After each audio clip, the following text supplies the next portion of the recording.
Fala bruxos, começando mais um vídeo aqui no canal e dessa vez eu vou fazer uma análise um pouco mais completa para vocês, comentando aqui como eu estou vendo o mercado, quais são as direções principais e cenários que a gente pode ver aqui, tá? Então fica comigo, não perde esse vídeo.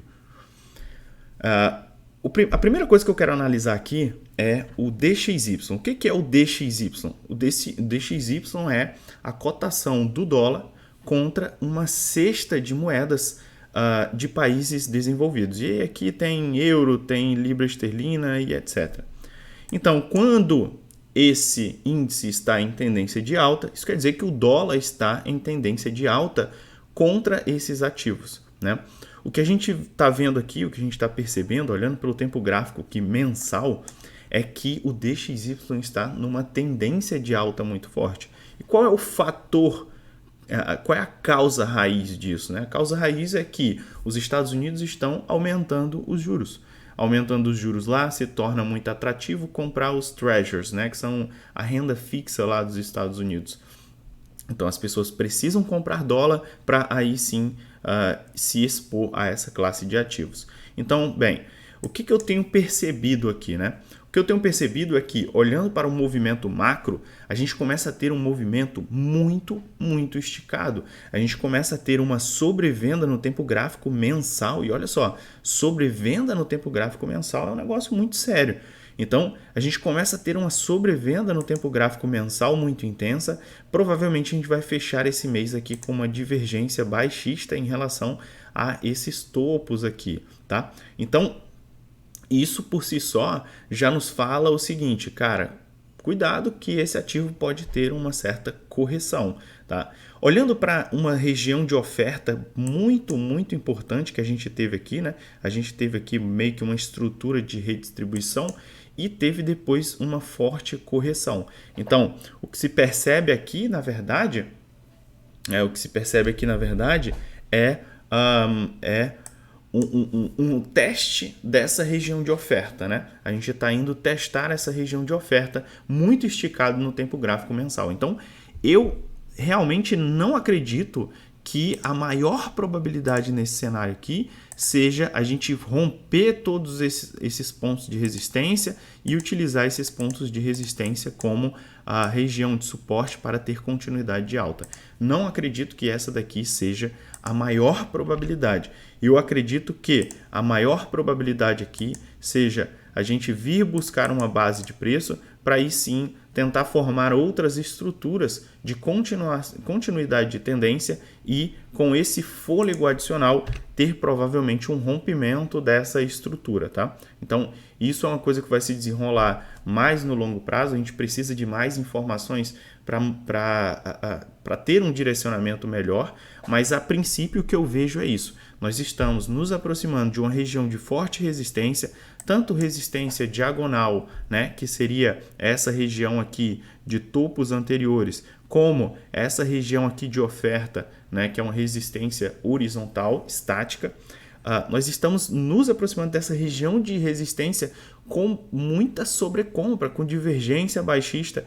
Então, isso faz com que a maior probabilidade seja nós termos uma retração aqui do índice, tá? Então, uma retração desse índice do dólar favorece ou as moedas ou as outras moedas, ou seja, se os países europeus, né, os outros países desenvolvidos, se eles ficarem mais fortes do que os Estados Unidos, né, a moeda deles se valorizarem, você tem uma retração desse índice. Ou essa retração desse índice pode ser o favorecimento de ativos de risco, que é o que nós estamos de olho aqui, né? Uma retração nessa tendência como um fortalecimento dos ativos de risco, beleza? Agora, analisando o USDT.D. O que é o USDT.D? O USDT.D é a dominância das stablecoins, principalmente a dominância do USDT, que é a principal stablecoin, a que tem mais volume, mais liquidez. Então, o que a gente percebe aqui? Também, da mesma forma, nós estamos aqui numa tendência de alta, seguindo esse padrão aqui de canal de alta, né? Porque você sempre tem que analisar a tendência e o padrão que está sendo formado para você saber o que pode acontecer. Então, Analisando a tendência, temos uma tendência de alta aqui no tempo gráfico diário. Analisando o padrão que está sendo desenvolvido, o padrão mais relevante aqui é esse canal de alta. E agora nós estamos chegando aqui próximo de uma região de resistência, também, olha só, formando topos nivelados. Então a gente também pode esperar aqui uma correção neste ativo, né? Então, se a dominância do USDT corrigir a partir desses níveis, nós podemos ter o fluxo de capital indo para o Bitcoin e para as altcoins, tá? Se nós tivermos aqui um rompimento para cima para usar esse ponto de resistência como base de suporte, aí nós teremos o efeito contrário. Nós teremos o capital fluindo do Bitcoin e das altcoins para o USDT. Então é importante a gente analisar quais são os padrões que estão sendo desenvolvidos aqui no USDT.D para a gente ter uma ideia do que pode se desenvolver. Por enquanto, o que eu acredito também é que há uma maior probabilidade de a gente ter uma retração nesse movimento, tá? E isso fortalece também a tese de que a gente pode ter um repique agora no mês de outubro, tá bom? Olhando agora para Nasdaq, o que eu tenho percebido de mais importante aqui no Nasdaq? Vamos olhar o tempo gráfico de 3 meses. Olha só o tempo gráfico de 3 meses. O tempo gráfico de 3 meses vem numa tendência de alta muito forte, formando bases ascendentes, olha só, e agora tentando formar outra base ascendente em relação a essa última base aqui. Beleza.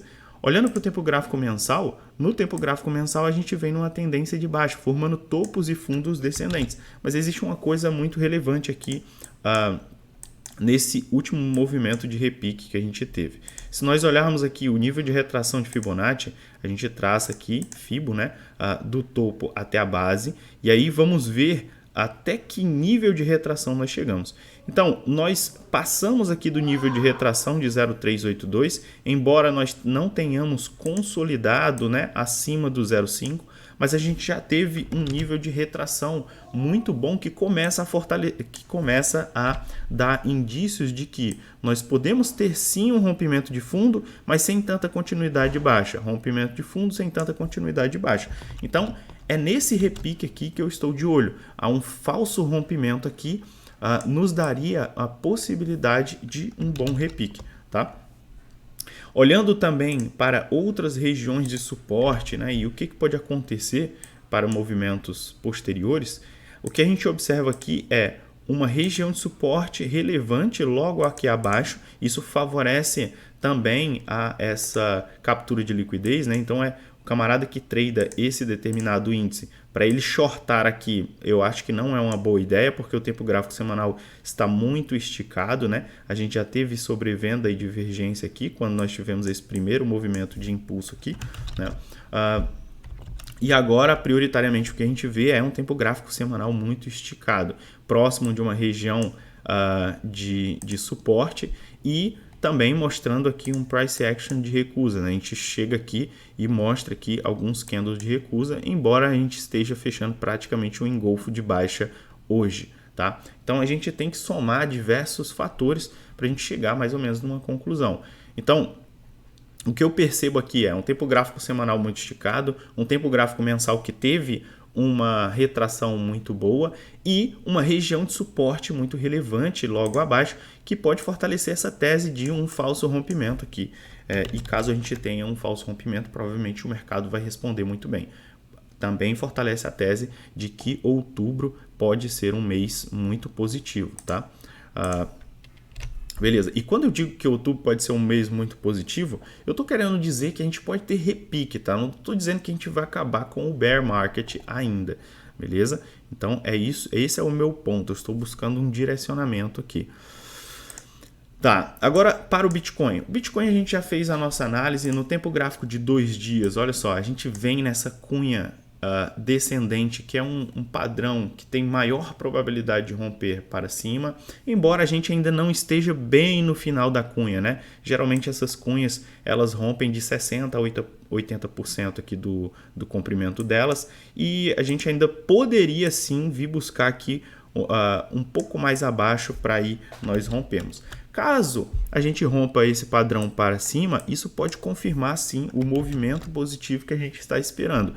Se nós olharmos aqui no mais curto prazo, a gente já tinha falado aqui sobre esse padrão, né, sobre essa sobrevenda que a gente teve aqui muito agressiva, e como a gente cria aqui uma região de suporte que fortalece a tese de captura de liquidez. Então a gente vê aqui, ó, quem colocou os stops aqui dentro teve os seus stops caçados. Quem colocou stop aqui embaixo ainda está tranquilo no trade aí, já realizou parcial aqui próximo da LTB, como a gente tinha falado aqui em análises anteriores, né? Então, a gente pode estar criando aqui um triângulo descendente, mas com todo esse contexto que está se criando de repique, né, eu acredito que a gente vai tender a seguir mais o que Nasdaq fizesse. Se Nasdaq romper, né, formar um repique a partir daquele fundo para entrar num padrão de equilíbrio maior, Bitcoin pode romper para cima aqui e a gente ver um movimento positivo também do Bitcoin, tá? Olhando aqui para o tempo gráfico mensal, o que eu estava esperando aqui, né, diante dessas incertezas que a gente está vendo, seria um padrão aqui de equilíbrio. A gente poderia ver uma lateralização aqui um pouco mais demorada do mercado, tá?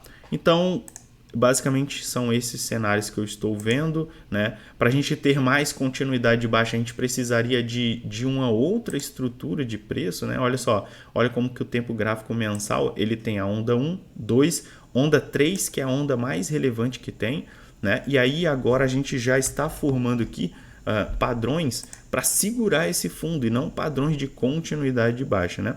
A gente formou esse triângulo descendente aqui no tempo gráfico diário, mas como mencionei, a gente tem que olhar o todo e não apenas esse padrão aqui de forma isolada, tá? Então, muito cuidado aqui para quem quiser shortar esse movimento aqui de romper para baixo, não acho que seja uma boa ideia. Nasdaq também pode ter um falso rompimento. Se tivermos um falso rompimento confirmado, provavelmente teríamos um bom movimento aí para outubro. Então, temos que ficar aguardando aí o fechamento do mensal, que vai trazer muita informação, tá? Aparentemente aqui a gente está formando um candle de dúvida próximo de região de suporte, então isso pode ser o fator ignitor aí de um movimento um pouco melhor, beleza? Então essa é a minha análise de hoje. O pessoal pediu aí a análise de Atom, né? Então vou fazer a análise aqui de Atom, uma análise completa de Atom. O que eu estou observando aqui? Olhando primeiro aqui para o tempo gráfico mensal, vamos lá. Primeiro para o tempo gráfico mensal. A gente tem uma tendência de baixa e agora nós estávamos em busca de um topo descendente contra esse topo anterior aqui. Se nós olharmos em nível de retração, né? Olha só, se nós olharmos em nível de retração, a gente ainda está abaixo de um nível que favorece a continuidade de baixa, né? Só que quando você tem tempos gráficos mensais, as magnitudes começam a ficar muito grandes. Olha só, a Atom subiu praticamente de 220%, né? Então 220% para você perder de uma pernada só, não sei se é tão razoável a gente partir dessa premissa. Então, acredito que esse fundo aqui pode ser segurado por hora, né, em escala mensal. E olhando para outros tempos gráficos, qual é a leitura que a gente tem, né? A leitura que a gente tem é o seguinte: tempo gráfico semanal formou aqui topo, fundo ascendente, topo, e agora está buscando um fundo ascendente contra esse fundo anterior aqui, né? Então, quais são as zonas de confluência que a gente tem? Quais são as informações que a gente tem que trazem regiões de probabilidade aqui para a gente formar esse fundo no tempo gráfico semanal? A primeira região que se destaca aqui é esse topo anterior, tá? Então, topos anteriores são regiões de demanda que são utilizados dentro de uma tendência de alta pela força compradora para realizar aqui as suas compras, tá? Então, essa daqui é uma primeira região de interesse. Uma segunda região de interesse é dada pelo tempo gráfico de 4 horas. Então, a gente pode observar aqui pelo tempo gráfico de 4 horas onde seria o nosso nível de sobrevenda. Nós estamos extremamente próximo de um nível de sobrevenda e próximo também das médias de... e próximo também dessa região de topo anterior, tá? Então, aqui seria uma região interessante para que a Atom começasse a tentar formar aqui o seu fundo ascendente no tempo gráfico semanal, beleza? Então, além desses fatores, a gente tem que ter outros fatores aqui. Quando você tem sobrevenda, divergência altista, isso aumenta a probabilidade de você formar o fundo naquele tempo gráfico ali. Então, temos que estar de olho também para padrões de inversão de tendência, porque são esses padrões de inversão de tendência que balizam exatamente onde nós formamos esses fundos ascendentes, né? Então, eu ficaria de olho aqui para essas regiões de sobrevenda no tempo gráfico de 4 horas e ficaria de olho aqui também para o rompimento desse padrão aqui de inversão de tendência, beleza? Então, isso aqui pode dar uma oportunidade de trade em Atom, né? Embora a gente esteja aqui abaixo das médias de 200, né? Embora a gente esteja aqui abaixo das médias de 200, eu aguardaria uma sobrevenda e depois uma divergência altista, né? Uma divergência altista aqui, formando fundos ascendentes no RSI e fundos descendentes no preço, para eu ter uma confirmação de uma boa entrada aqui nesse padrão. Fora isso, não vejo muita coisa em Atom. O pessoal falou aí em shortar essa LTA, né, em Atom. Eu não shortaria essa LTA em Atom. Por que eu não shortaria essa LTA em Atom? Porque se você olha para o macro, se você olha aqui para o tempo gráfico semanal, você está em busca de um fundo ascendente no tempo gráfico semanal, né? Então essa estrutura aqui, ela desfavorece o short, porque você já está numa região de fundo, né? Essa região aqui é uma região de fundo no semanal. Então a maior probabilidade aqui é você formar esse fundo para ou ter continuidade de alta ou formar um topo descendente aqui. Mas o fato é, a maior probabilidade aqui é formar um fundo ascendente. Então, se você shortar, quando você perder essa LTA aqui, a maior probabilidade é que você vai estar shortando o fundo desse ativo. Qual seria uma boa probabilidade de short aqui? Caso esse ativo voltasse para retestar esses pontos aqui e invertesse essa tendência, tá? Aí sim a gente teria uma boa métrica de short. Por agora não me interessaria muito em shortar Atom, tá? E eu ficaria olhando mais para uma possível oportunidade de long, beleza? Esse seria o racional. E aí oportunidade de long você vai ter que ter muito cuidado aqui caso esse ativo perca a LTA. Porque qualquer movimento, depois que você perder a LTA, qualquer movimento ascendente aqui pode ser o reteste dessa LTA. Então, observem aí que a gente fica numa situação bem desconfortável, não é uma situação tranquila de trade nesse caso aqui, não é um cenário muito favorável, tá? Se a gente olhar também nesse aspecto aqui, o padrão mais relevante, né, seria essa cunha megafone, e essa cunha megafone ela tem uma maior probabilidade realmente de romper para baixo. Então, porém, eu não gostaria de shortar de uma vez esse movimento, dado que a gente está num fundo semanal. Então, aguardar um reteste seria um ponto melhor de short. No final das contas, trade é você saber ter um determinado ponto de entrada, os pontos de saída e ver o seu risco-retorno, né? Até se você perder essa LTA e vir fazer um reteste, onde que você vai botar o seu stop, né? O seu stop começa a ficar muito caro, né? Se você colocar